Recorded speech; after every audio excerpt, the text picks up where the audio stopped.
Nope. Thank you for joining us. I am Marvine Fulton, the UNCC Psychi Marketing Chair. Today our guest is Chip Helton, a licensed clinical mental health counselor and a licensed clinical addiction specialist. Welcome. I'm glad to have you today.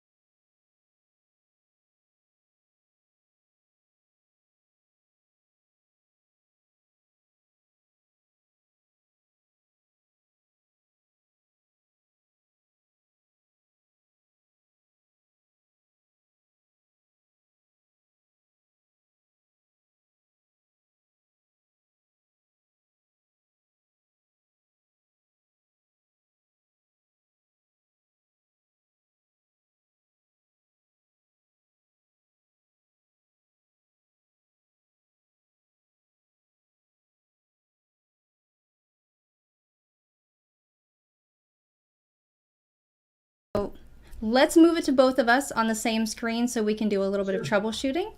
And I can hear you just fine. So let's see what's going on. So can you guys hear him now that we're both on the same screen? Testing. Yeah, because I show that we can hear him. And I can hear you. My mute button is not on. No, I can hear you. Oh, okay. So it looks like I may have to stay on the screen. let's see if we can go to me being really tiny. We'll go to me doing an inlay and see if that'll work. So can everyone hear me now? Is this good? Marvin, can you give me a yes or no there? I gotta wait till people tell me on the chat. They said that they were hearing, but now that I've made myself tiny because it's not about me at all, we'll see if they can hear. They can hear now. Okay. You just let me know. I will. And Yes, this and works. This is good. okay, good. And like I said earlier, well, I guess let me just start over then. Marvin, thank you for the introduction there. A few side notes. I can't see anyone. I just see myself talking back to myself. So this will be interesting to see how that goes if there's any distractions there. Um, but yeah, so my goal with this presentation is just to kind of give you guys a little bit of my knowledge around anxiety and mindfulness. I have a little clipboard here with some notes to make sure I hit every point that I want to with this. And if there's at any point you guys have a question, Marvin, please don't hesitate to plug in and ask in the middle of this. And then hopefully by the end of it, like I said, I plan to talk for maybe 15 minutes or so, give or take a few minutes, and then I plan to share an exercise, a mindfulness breathing technique that I use with a lot of my clients. So with that being said, we can jump right into it. I think the best place to start is around the term anxiety. And I think that what's important is to know that anxiety is normal. It's normal for us to have anxiety. It's actually built into our DNA. It's that fight or flight response that we have that has helped kept us alive and and mold us to these very intelligent beings we are today. So anxiety is completely normal, and it is just who we are. And so there's a term called anticipatory anxiety, and this anxiety is something that we all experience. And I have a little definition here, and it just says that it happens when someone experiences an increased amount of anxiety and stress when thinking about an event that will happen in the future. This is usually common with racing thoughts, or comes with racing thoughts. It could be a big event like a presentation at school, a job interview, it could be catching COVID-19. It could be something small like parking a car or calling a friend. So, from that definition, I hope you see that anticipatory anxiety is something that we all experience. It's normal to have anticipatory anxiety, but it's there's a point where it becomes too much. It becomes overwhelming. It's something I'll talk about a little bit here.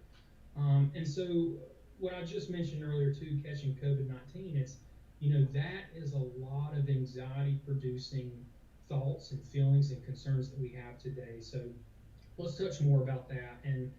And, once again, it's normal to have that anxiety. It's normal to feel anxious about the virus. It's normal to feel anxious about the things going on in this world.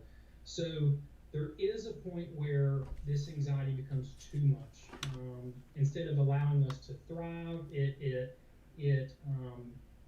is tough on us in a way. It causes us to not be able to concentrate. It preoccupies our thoughts. It is almost impossible for us to be productive or to relax. And so at that point is when anxiety becomes too much, and there needs to be some good coping skills to use. Maybe this is the time to reach out to a professional. So once this happens, it's time to start taking some steps there. And I think that along with COVID-19, everybody knows it, there's the term social distancing. And this is something that the CDC and other professionals in the field have came out and said, this is a must-have. We must social distance to help keep the curve low and help prevent, unfortunately, deaths across the world. And so social distancing can be another barrier. It can be another challenge for us. It can cause great stress on our mental health. And so we are social creatures. We need social interaction. We need it to thrive, to be the people that we were meant to be. And so without social interaction, unfortunately, due to social distancing in this day and age, it can cause a lot of anxiety. It can cause depression. It can cause a lot of mental health concerns. So how do we cope with anxiety in this anxiety-producing world?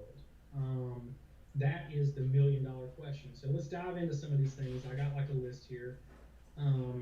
The first thing, let's stick with COVID for now. Let's stick with COVID-19 that we're all dealing with. So I think that one of the main ways to reduce at least a portion of the anxiety around COVID-19 is to kind of reduce the time we spend watching the news. And I know that sounds a lot easier said than done, but we kind of get into these habits, and me personally, I'm right there with it. We get into these habits where we are watching the news 24/7, constantly checking in. We have this FOMO. We have this fear of missing out on the next big thing, the next update on the vaccine, or what has happened out, wildfires in California. We feel like we're going to miss something important. And that's normal. It's normal to feel that way, but it also is very anxiety producing. And I know this is no secret, and we can talk about this later if it comes up, but the news media, it's negative. It has a lot to do with negative, and this can be, it can create this kind of negative mindset. So if we can reduce that media intake, that news intake, to about 30 minutes a day, that will be a huge step in reducing some of that anxiety. Next, we have challenging irrational thoughts. We all have irrational thoughts. Could be big or small, like I mentioned earlier. We're going to absolutely bomb a test because of A, B, C, and D. It could be anything. We all have irrational thoughts. And so, like, an example of an irrational thought around COVID-19 is, it's 100% certain I'm going to catch the virus. And this is a real thought I'm sure we all have, but if we take a step back and challenge that irrational thought and say, if we follow CDC guidelines, if we follow the research and the words from our professionals in the field, and if we follow those guidelines, it will greatly reduce our risk to catch this virus. And even if we do, we are much more knowledgeable about it now than maybe we were back in March or April. So we have a greater chance to have a positive outcome, I guess, from that standpoint. Another way to reduce anxiety is staying connected. Once again, going back to social distancing, it's very hard for us to stay connected in this day and age. And so this could look like FaceTiming grandma and grandpa, FaceTiming mom and dad, talking to your friends over FaceTime. And even though we are social creatures, it doesn't replace that physical touch. We are still able to stay connected in our loved ones' lives and stay up to date, so that we don't have that fear that we're missing out on each other's lives. So staying connected is a great way to reduce that anxiety. So let's transition now to anxiety as a whole, anxiety in general. How do we reduce anxiety if it's not related to COVID, if it's for any other reason, any type of anticipatory anxiety? How do we reduce that anxiety? I think that a lot of the things I work on with my clients in my practice is, we focus on the three pillars of a healthy lifestyle. And those three pillars, I'm sure I read this in a book. I claim that I made it up. I know this. I read this somewhere. But anyway, the three pillars of a healthy lifestyle are revolved around eating, sleeping. Holy cow, I lost my thing there. Eat, sleep, and exercise. So, and a little bit about each one of these. Eating, majority of the dietitians in the field, they'll say eat 3 meals, 3 full meals, and 3 snacks a day. And that just helps energize us. That helps keep us focused throughout the day. The next one is sleep. Researchers show that we need 8 hours of sleep. And this is not, I get 5 hours of sleep a night and I'll take a 3 hour nap in the day, or an hour and a half nap here, hour and a half nap there. This is good quality, hopefully all in one sleep. So this might be, challenging yourself to set a schedule of, I'm going to get in bed at 10:30. I'm one of those people, I have to look at my phone for about 30 minutes. I'm going to be asleep by 11 o'clock, and that will give me up until 7 o'clock to wake up. That'll be a full 8 hours of sleep. So maybe setting a schedule like that to get good, consistent sleep. And a little bit more about that too. If you're a person that just doesn't have the time in the day, you can only get 6 hours of sleep. That's fine, but make it good, consistent, a good schedule. Don't go to sleep at 8 one night and wake up at 4 and then 12 and then 6, whatever it is. Make it a consistent schedule, and that usually results in positive feedback. And then lastly, exercise. And I think what's important about exercise is it doesn't have to be something vigorous. It doesn't have to be something extraneous. It doesn't have to be something that's just insane crazy. It can be as easy as taking a walk. Getting some fresh air, getting some sunshine, getting some blood flowing, some good blood flow. Something as simple as a walk a day can go a long way in that exercise pillar. Next, a way to reduce just general anxiety is by deep breathing. This is revolved around mindfulness. We're almost there. I promise we'll get there. But, deep breathing is a great way to calm your heart rate down, release some of that tension. And I have in here a quote. I wanted to talk about box breathing. Box breathing, many of you may have already heard before, but it is a great way to, well, let me explain it first. Box breathing is, you picture a box. It has 4 equal sides, and each side represents a phase in this technique. So you breathe in for 4 seconds, you hold for 4 seconds, you release for 4 seconds, and you sit in the gap with no air in your lungs for 4 seconds. And you do this at least 4 times. So this breathing technique, it's a great structured breathing technique. And what I mean by that is it really allows you to really neutralize or calm down your breath and get to a normal breathing pattern, normal heart rate, so that you can get back to a more grounded, stable state. Another way is progressive muscle relaxation. Some of you may know this, some of you may not, but whenever we feel anxious, we tense up, our muscles tighten up, most of the time without us even knowing it. A lot of times it's in our shoulders, our hands are clenched together, our feet are curled. And progressive muscle relaxation, it allows us to be aware of these things. So something I work on a lot with my clients, and we do this in session from time to time, is we'll do a full body scan. And if we feel something that feels tight, we'll tense it up and then we'll relax it. And if you don't feel anything tense, I promise you, if you're feeling anxious, there probably is something. You start at the top of your head and you work your way down. You start with facial features, and then your shoulders or neck muscles and abdomen, arms, fingers, legs, toes. You work all the way through it, tense it up as hard as you can for a couple seconds, and then take some good breaths in between and work your way throughout your body. So that's a personal favorite of mine. I do that from time to time, progressive muscle relaxation. All right, and so there's obviously many more. There's not a one size fit all anxiety reducing tactic, but that's all I'll share with you for today. The next one is practicing mindfulness. So what is mindfulness? I have a definition here. Mindfulness is the basic human ability to be fully present, aware of where we are and what we are doing, while not being overwhelmed by what is going on around us. So mindfulness, it believe it or not, has the ability to transform negative states into positive ones just by being more aware of our thoughts, feelings, and emotions. There might be times where we are in this negative state and we don't even realize it. We just kind of give off this negative vibe and we don't even notice it. But practicing mindfulness kind of gets us into that self-realization of, okay, I'm feeling negative. What can I do to kind of shift that mood?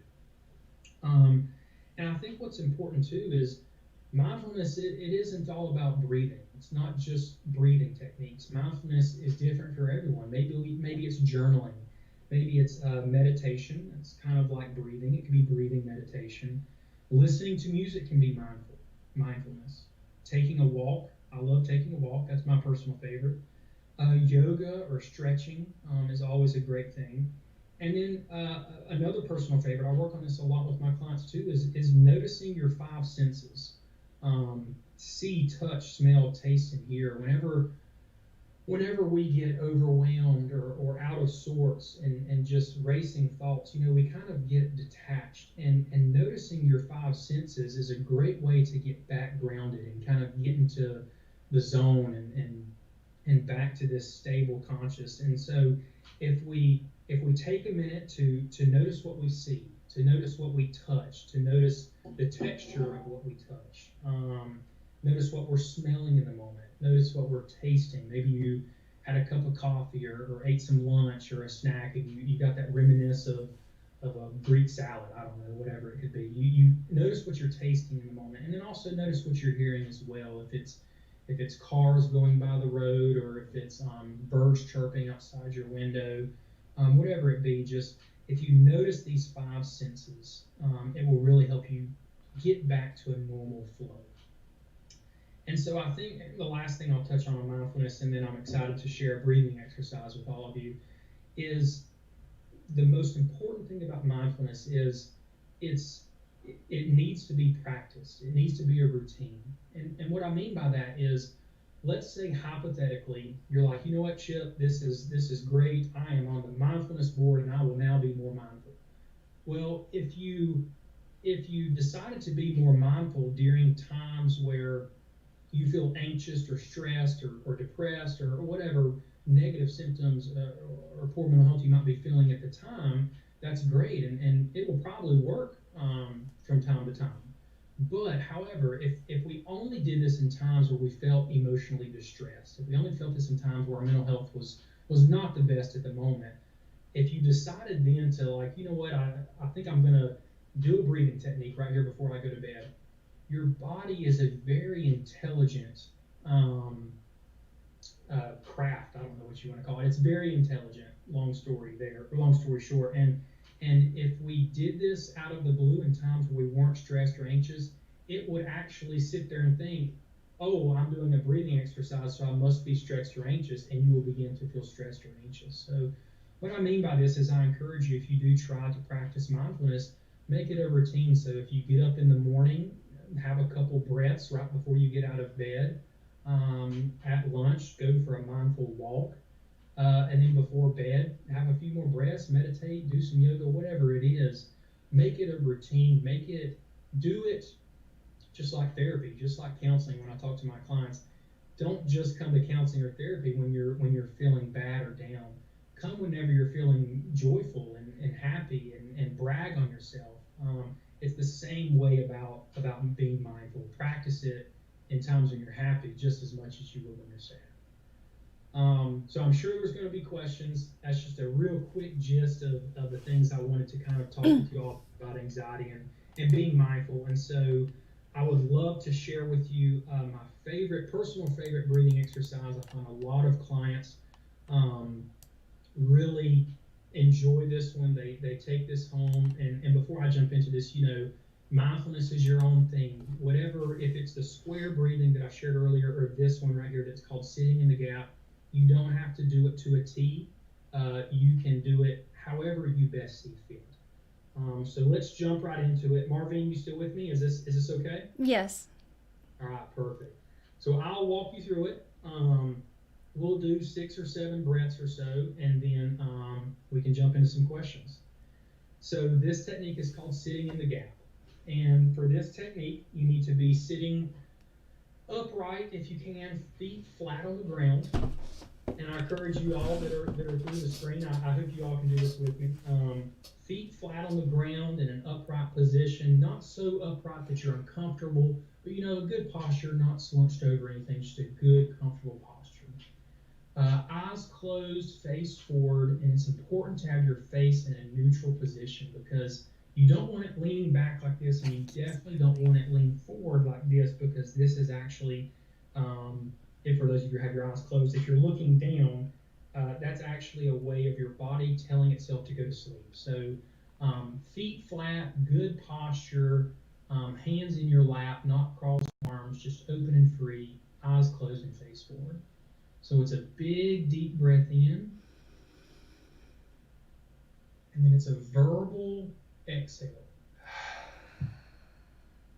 And then you sit in the gap with no air in your lungs for about 4 to 5 seconds until it gets just uncomfortable, and then it's normal breathing.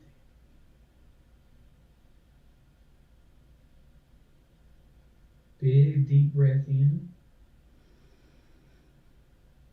verbal exhale. Sit in the gap. And normal breath.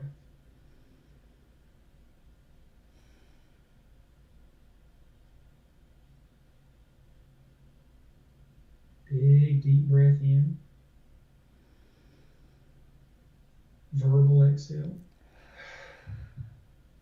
Sit in the gap. And normal breath. And so now this is kind of what I would talk with my clients if we were in session. I would say on this next breath, notice if there's any muscles that are tight. Notice if your shoulders are tight. Notice if you have a pain in your chest or stomach. Notice if your facial features are tensed up.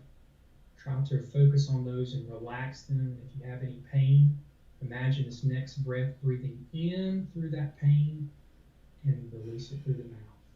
Big, deep breath in. Verbal exhale. Sit in the gap. Normal breath. Notice if your fingers are clenched together or your toes are tense. Big, deep breath in. Verbal exhale. Sit in the gap.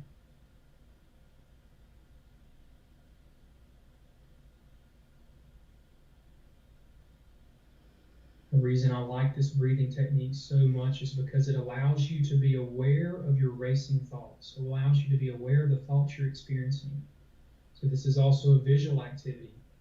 If you have racing thoughts, imagine one thought at a time coming in one ear, appreciate it, be aware of it, visualize it going right out the next ear, and then let the next thought come in until they're all gone. Big, deep breath in. Verbal exhale. Sit in the gap. We'll do 2 more breaths. Big inhale. Verbal exhale. Sit in the gap. Okay, this last breath, mindfulness is all about gratitude. For those of you who know mindfulness, the practice of mindfulness, I'm sure you know that. This last breath, think of something you're thankful for in this moment. It could be big or small. It could be about your grandmother's health. It could be about having enough time to buy your cat food before the store closed. It could be that you woke up this morning. Whatever it is, have that in your mind right here. Last breath, big deep breath in. Verbal exhale. Sit in the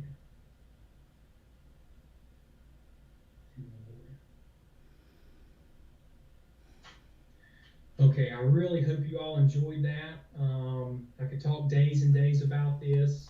I have a couple blog posts up on anticipatory anxiety and mindfulness, so please feel free to go visit that. It's on my website. But yeah, other than that, Marvin, if there's any questions, I'd love to answer. All right, we definitely have some questions. You touched on this some earlier, but I wanted to ask about the two extremes in dealing with the world as it is today, the too plugged in, which is me, and also the too checked out. I know I doom scroll. I think that's been the term for it you can find on the internet, meaning that I read bad news and I find myself caught in its clutches at night before I sleep. And quite honestly, then I turn to Reddit for the memes to laugh, and then it kind of ends up turning into me back into the news, and it's very hard for me to like get out of this habit. So how can we be kind of in the middle? How can we, find our balance?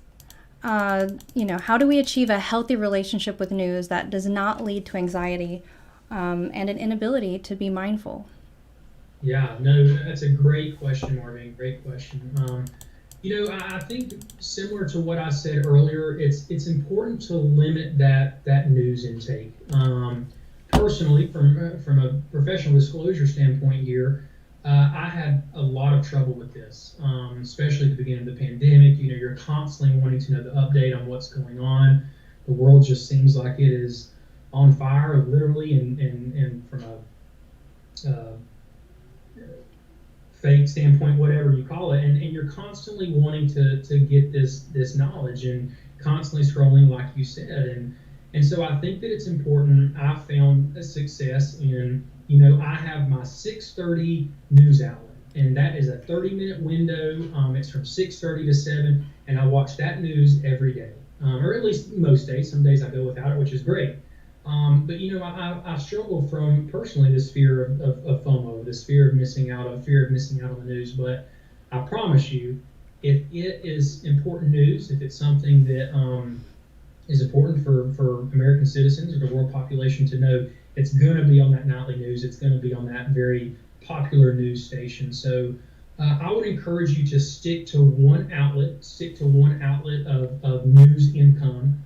And try to pick a station, pick 6:30 to 7. Like I said, that's my favorite station. It just kind of gives some facts there, and I stay up to date because, like I said, I'm constantly, what's the latest on the vaccine? Will it be here soon? Can I get it? Is it going to be effective? So I absolutely understand what you're saying, and then you're right. There's that doomsday scrolling of, man, it's all negative. It's just negative, negative, negative, and like I mentioned earlier, probably without you even know it begins to overwhelm you and kind of take over your overall well-being, and you get into this negative mindset. And so the less we can doom scroll, the more we can stick to an allotted amount of time, and then that time that we used to spend doom scrolling, maybe go for a mindful walk, maybe do some journaling about some thoughts we're having, if it's negative or positive. That will hopefully tremendously help with that FOMO and this doomsday scrolling and getting too much or not at all information about what's going on in this, like I said earlier, this anxiety-producing crazy world. Kaylin, our president, asks, how do we find time to complete mindful activities? There seems to be, at least in her experience and mine, an expectation of mindfulness taking time and effort, which can add to the overwhelming amount of things that people already need to find time to do. What are some of the ways that mindfulness could fit into a busy schedule? Yeah, once again, great question. Like I said earlier, mindfulness, it should be a routine. And I think that that's what's most important. And I think that what's so great about mindfulness, though, is it's not just breathing, like I mentioned earlier. It is much more than that. So it's taking a walk, it's journaling, whatever it is. So let's say, let me think of an example. Okay, let's say hypothetically speaking, you would go for a run. And during this run, you have headphones in and you're listening to music. And you are, it's just been a crazy day. Maybe you're going for this run around 6 o'clock or something after work, whatever time it may be. And you are just like out of it. You're just zoned out. You're just listening to the music, trying to practice your 3 pillars of a healthy lifestyle, and you're getting that exercise, and that's great. Well, we get into this routine of just this stagnant stage or feeling we get, and we don't stay grounded of what's going on around us. So maybe on that run, we'll just stick with that example, maybe at the end of it, 2, 3, 5 minutes maybe you do a cool down walk. And during that cool down walk, you take out your headphones and you try to be more aware of your overall surroundings. Notice, go back to those 5 senses. Notice the smells of the trees. Maybe there's honeysuckles around and you smell the honey from it. Maybe there's a breeze and you feel it going over your arm hair, or you feel the coolness of the temperature because fall's coming around the corner. So just finding time throughout the day to be more aware, because that's what mindfulness is all about, being aware of your thoughts, feelings, and emotions, more aware of it so that we're more grounded in our lifestyle. Finding ways to just kind of make mindfulness a routine through ways of that nature should be a big help, absolutely. Ethan, our treasurer, asks, what recommendations do you have for people that struggle with meditation? He knows it is a great way to get into or train the mind for mindfulness. However, he knows several people that struggle with meditation. Part of it definitely, it's going from being plugged in all the time, plugged into our phones, having the TV going, the phone on, the laptop open with 10 tabs, all of it's around you. And that's how a lot of us live. How do you go from that to being comfortable with stillness and silence? Are there any activities that can act as steps to meditation? Yeah, no, once again, these are all great questions. I kind of touched on this earlier, and that is that mindfulness is not just breathing. It's not just a breathing exercise here and there. It's whatever works best for you. Just like therapy, just like many things in life, there is not a one size fits all. So whatever works for you, harness that. If it's me personally, it's going for a walk. If it's going for a walk, that's great. If it's doing yoga, if it's journaling, whatever it is, find that thing that works for you and harness it. And then, I think that once again, this is something I work on with a lot of my clients is notice those 5 senses. We get into exactly like you just said, exactly like that. The person who asked that question is, we get into this, we're on the computer, we switch to our phone, we look up at the news on the TV, we go back to our computer to do work, and we don't get that time to really just be aware of what's going on. And if you take a step back, once again, notice those 5 senses. That's what I'm by working with my clients. It's if you are more aware of your 5 senses and what's going on around you, what you can see, touch, smell, taste, and hear, that should greatly help people who find breathing and meditating not the best way to be mindful for them. Yeah, I really like the idea of the walking meditation. I do like that a lot.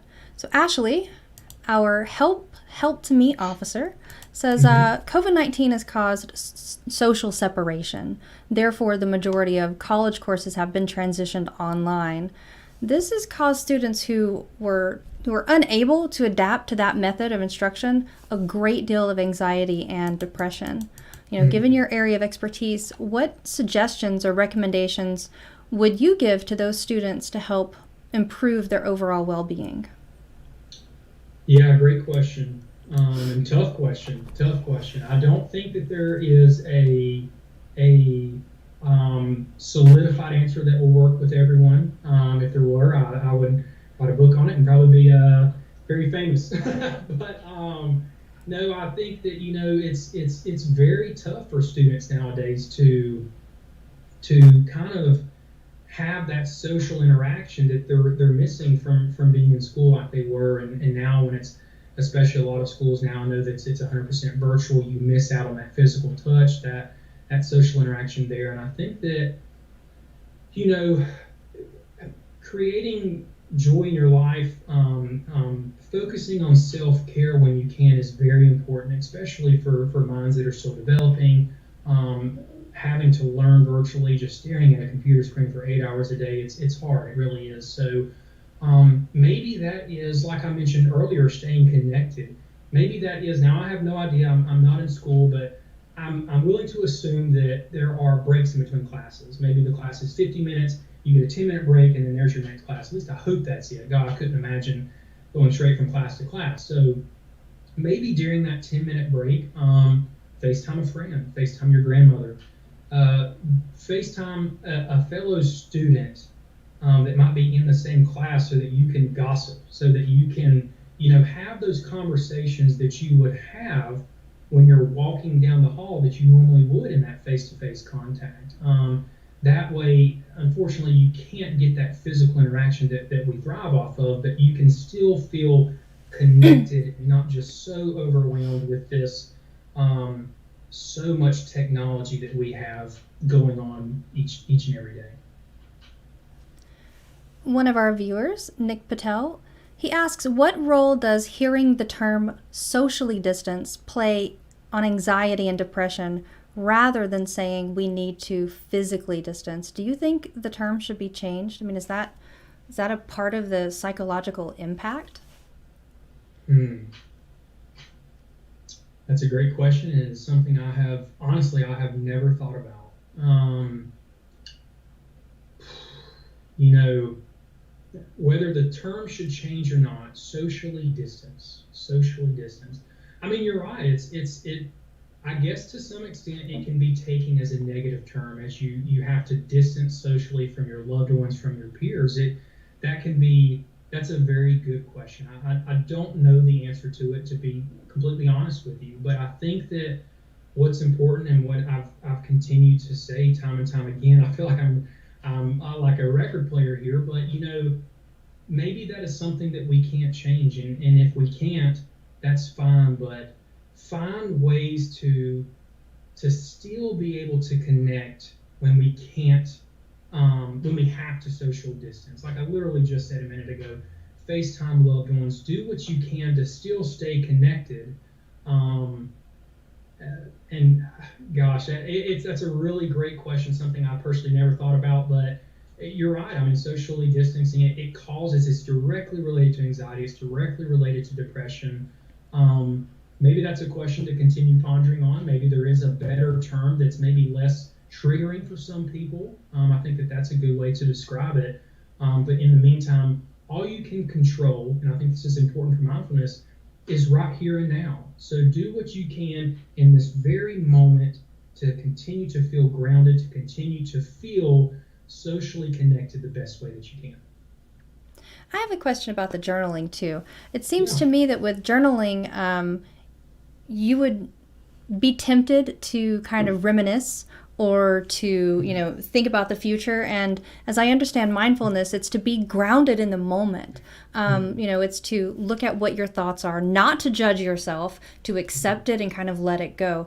I know I would have a hard time with journaling. So as you said, each thing is different for different people. I know that, but how can you journal mindfully instead of Great question, Marvin. And you kind of just said it. Journaling is not for everyone, but a lot of people find a lot of success in journaling. I think that what's important about journaling is, a great deal of us, and it's normal, we have this overall sensation where we have racing thoughts and we have things going on in our lives that it's difficult for us to release these things. And if we don't release these things, then it continues to weigh us down more and more and more and more. And unfortunately, it will weigh us down so much that it will explode. And this explosion might be a mental health breakdown. It might be a panic attack. It might be, as you mentioned earlier, Marvin, I'm an LCAS, so I'm a licensed clinical addiction specialist. I work with a lot of people who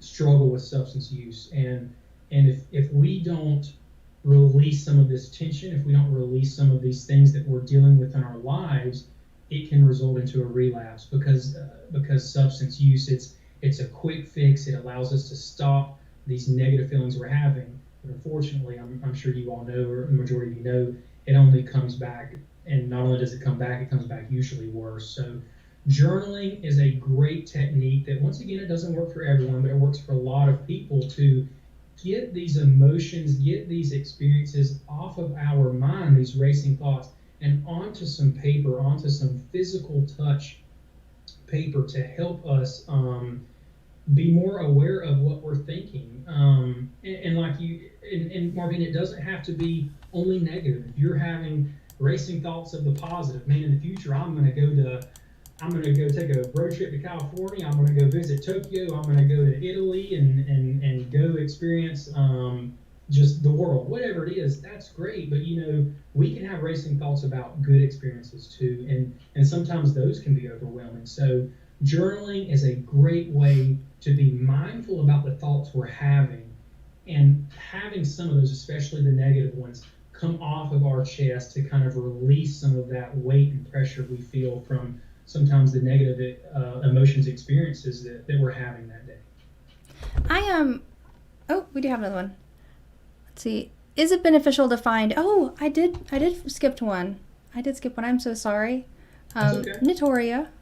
Notoria, our co-president secretary, would like to ask: is it more beneficial to find your why before you practice mindfulness? Like why you're doing it, and if not, what would help a person kind of stick with it during that initial hard adjustment, because it's not easy at first. No, that's a great point, and I think the best way to answer this is to keep it short. No, you don't have to have a why. You don't have to have a reason to be mindful. You should want to. You should want to be mindful. You should want to be aware of what's going on and have this good overall positive vibe. But like I mentioned earlier before, the breathing technique I shared with you guys, it should be a routine. It should be something that is a habit. I just read a great book. Some of you may have read it. It's called Atomic Habit. I would highly recommend it. It talks about replacing bad habits with good ones, and if there was a way you could identify those bad habits and replace it with maybe a mindfulness one, that's a great step. And I think that an example here would be like, I'm going to try and stick to running. I don't know why I'm on this mindset of running and walking, but let's say hypothetically you're a marathon runner, and well, no, not just a marathon runner. You decided to go run a marathon. Well, I would be willing to bet you would probably not finish, or at least I couldn't imagine how you would feel the next few weeks after if you didn't practice even one time and just went out there race day and started going. I would be very impressed if you could finish. But what I'm getting at here is you would be much more likely to finish. You would probably set a PR. You would be inclined to do much better if you practiced what you were trying to be better at. And it's the same with mindfulness. You don't have to have a why. You don't have to have a reason to do it. If you just practice it and make it a habit, if you wake up in the morning and you have a couple breaths, you do a sitting in the gap breathing exercise. Maybe at lunch you go take a mindful walk, and then maybe before bed you do some stretches or whatever it is, and have some do the square breathing exercise in between. If you adapt this into your routine, that's exactly what it will become. It will become a routine. It will become a good, positive habit. I had thought of a question too, and I'm seeing this on a lot of the forums, not owned by the school, but that are from UNC students.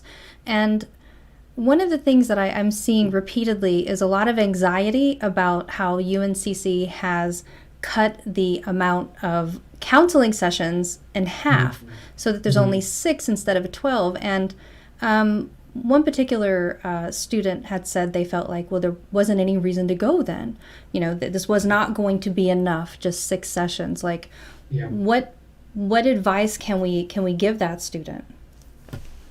Well, first and foremost, Marvin, I had no idea that they cut the counseling sessions. I may be biased here, but I am definitely against that. So are You should we. definitely have access to as many as you want. I personally, once again, I'm going to sound biased here. I think anyone and everyone should have a therapist. I really do. When times are going great, when they're going bad, nobody knows how big your problem or your issue, what you're going on in your life is to you.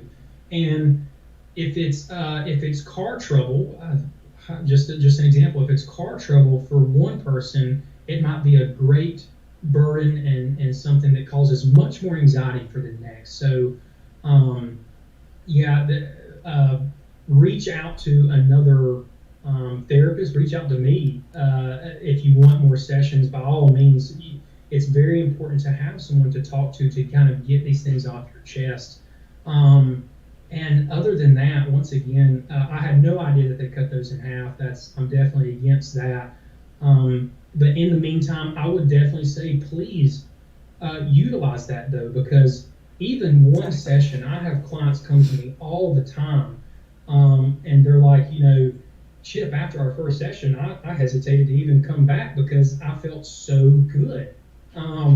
One session could mean the world to any individual at any given time. So if you six is actually a good positive relationship. A good positive relationship, a therapeutic relationship, can be built in 6 sessions. And like I said, if it's not enough, I think everybody should have therapy, even if it's a maintenance, even if you only come once a month, once every 6 months.